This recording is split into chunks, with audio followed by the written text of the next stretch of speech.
তোমাদের সামনে পিএসসি ক্লার্কশিপের পরীক্ষা রয়েছে।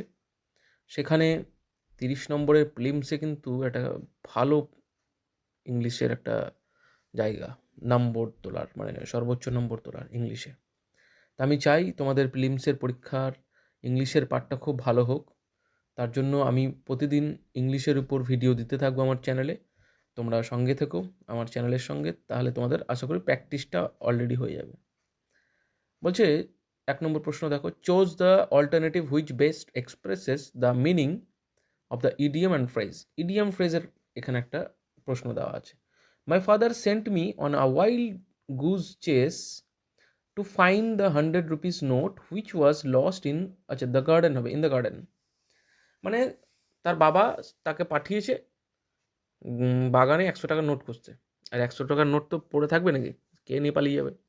তো বিষয়টা হচ্ছে, আ ওয়াইল্ড গুজ চেস মানে কি? ওয়াইল্ড মানে বন্য, গুজ মানে হাঁস, চেস মানে ধাওয়া করা, মানে বনে হাঁসের পিছনে ধাওয়া করা।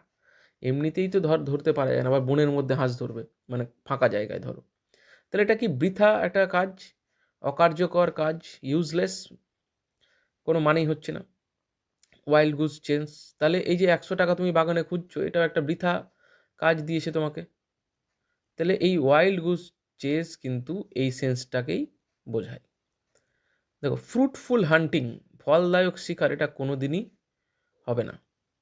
ফিউটাইল সার্চ, ফিউটাইল কথার অর্থ কিন্তু বৃথা, বা তুমি এর সিনোনিম করতে পারো ওয়েন। আর কি করতে পারো, তুমি ইউজলেস করতে পারো, ইউজলেস সিনোনিম।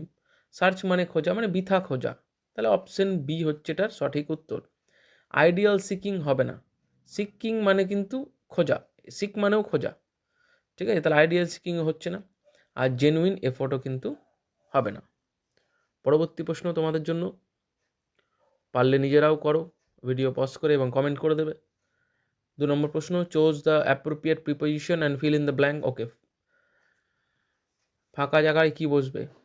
অ্যাপ্রোপ্রিয়েট প্রিপোজিশন রয়েছে, হ্যাঁ। We deal dash computers but not mobiles, to out in with. দুটো জিনিস মনে রাখবে, পরীক্ষায় বহুবার এসেছে এবং এটা কিন্তু জনপ্রিয় কোশ্চেন। ডিল উইথ আর ডিল ইন, এই দুটো কিন্তু মুখস্থ রেখো, এটা কিন্তু পরীক্ষায় বহুবার আসে। ডিল উইথ হচ্ছে পার্সনের সঙ্গে ইউজ হয়, পার্সন বা থিং, ক্লিয়ার। আর ডিল ইন হচ্ছে গুডসের ক্ষেত্রে বা ব্যবসা বাণিজ্যর ক্ষেত্রে, ক্লিয়ার, ব্যবহৃত হয়। ডিল উইথ দিয়ে এক্সাম্পল আমি দেখিয়ে দিচ্ছি, তাহলে তোমাদের আশা করি আরও বেশি মনে থাকবে। ধরো বললাম, do you know how to deal with this problem. দেখো এখানে এখানে কি এলো, ডিল উইথ দিস প্রবলেম এলো, এটা একটা বিষয় হয়ে যাচ্ছে, ঠিক আছে, কিন্তু ব্যবসার কথা আসছে না, তাহলে এখানে কিন্তু ডিল উইথ হলো। আর একটা এক্সাম্পল দেখো ডিল উইথ দিয়ে, হি ইজ আ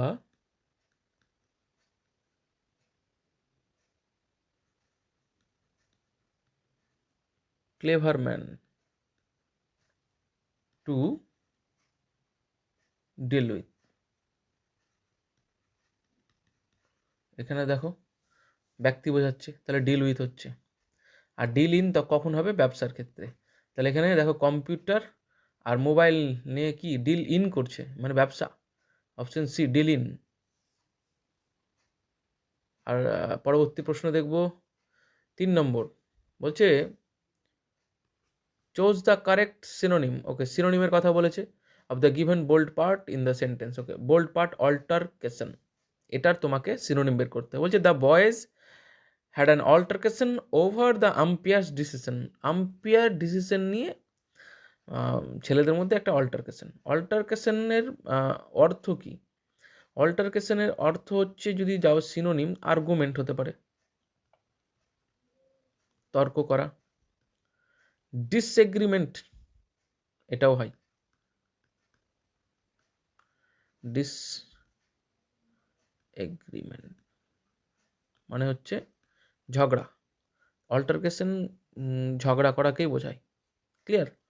তাহলে এক্সপ্লয়জন, ওকে, এক্সপ্লয়জন হচ্ছে ব্লাস্ট মানে বিস্ফোরণ, তাহলে এটা তো হচ্ছে না। ফ্রেন্ডশিপ মানে বন্ধুত্ব হচ্ছে না। ডিসপুট মানে হচ্ছে কি বলতো? ডিসপুট মানে বিবাদ। ডিসপুট মানে বিবাদ, কনফ্লিক্ট করতে পারো এর সিনোনিম। কনফ্লিক্ট, রাইভালরি করতে পারো। রাইভালরি মানে বিবাদ বা শত্রুতা, যাই হোক। তাহলে এটা হচ্ছে option C answer, dispute. Assault হবে না, কারণ অ্যাসাল্ট হচ্ছে তখনই হয় যখনই ফিজিক্যাল অ্যাটাক হয়। মাথায় রাখবে, হ্যাঁ, ফিজিক্যাল অ্যাটাকের ক্ষেত্রে কিন্তু অ্যাসাল্ট কথাটা ইউজ হয়। তাহলে অল্টারকেশন মানে ঝগড়া, তার যেহেতু সিনোনিম বলেছে তাহলে এখানে হবে অ্যান্সার ডিসপুট। 4 নম্বর প্রশ্ন দেখব, choose the correct alternative out of the 4। One word, আচ্ছা ওয়ান ওয়ার্ড সাবস্টিটিউশন দিয়েছে, 4টার মধ্যে কোনটা হবে সেটা বের করো। A person coming to a foreign land to settle there, okay, বলছে person coming to a foreign land.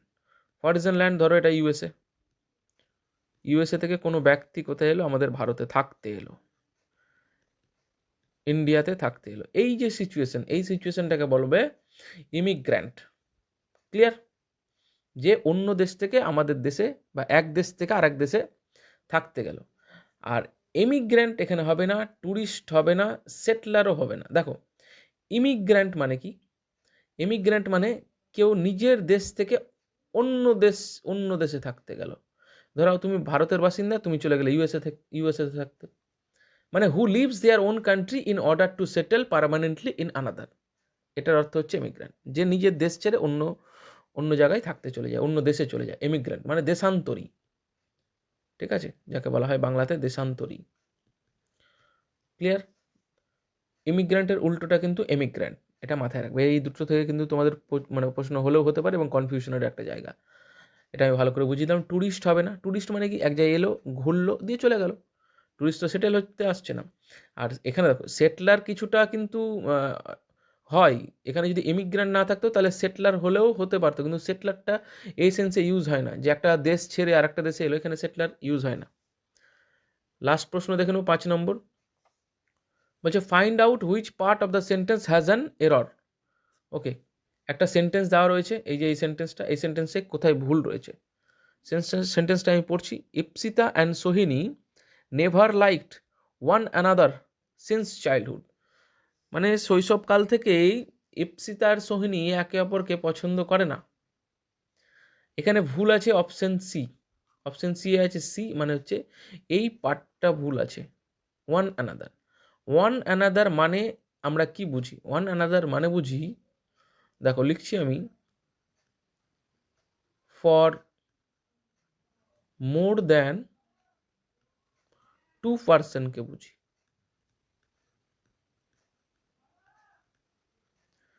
যদি এখানে ইপসিতা, সোহিনী অ্যান্ড মোহিনী এটা যদি হতো তাহলে ওয়ান অ্যানাদার হতো, তাহলে ঠিক ছিল। কিন্তু এখানে দুজন ব্যক্তির কথা বলা হয়েছে, ইপসিতা অ্যান্ড সোহিনী, অতএব এখানে ওয়ান অ্যানাদার হবে না। ওয়ান অ্যানাদার তখনই হয় যখন for more than to person, দুজনের বেশি কোনো ব্যক্তি যদি থাকে, ব্যক্তিদের বোঝায়, তাহলে ওয়ান অ্যানাদার হয়। এইখানে ওয়ান অ্যানাদারের জায়গায় ইউজ যেটা হওয়া উচিত ছিল সেটা হচ্ছে each other. Each other, each other মানে কি? ইচ আদারের কথার অর্থ হচ্ছে for two person, for two person, দুটো ব্যক্তির জন্য কিন্তু ইচ আদার কথাটা ইউজ হয়। ঠিক আছে, তাহলে এখানে ইপসিত অ্যান্ড সোহিনী দুজন ব্যক্তি আছে, তাহলে এখানে ওয়ান আনাদার হচ্ছে না, এটা কেটে দাও। এখানে তুমি লিখো each other. Ipsita and Sohini never like each other since childhood. Thank you, সঙ্গে থেকো। আশা করি তোমাদের এই কোশ্চেনগুলো খুব হেল্প করবে পিএসসি ক্লার্কশিপের, তোমার যে 30 নম্বরের ইংলিশ রয়েছে সেটাতে।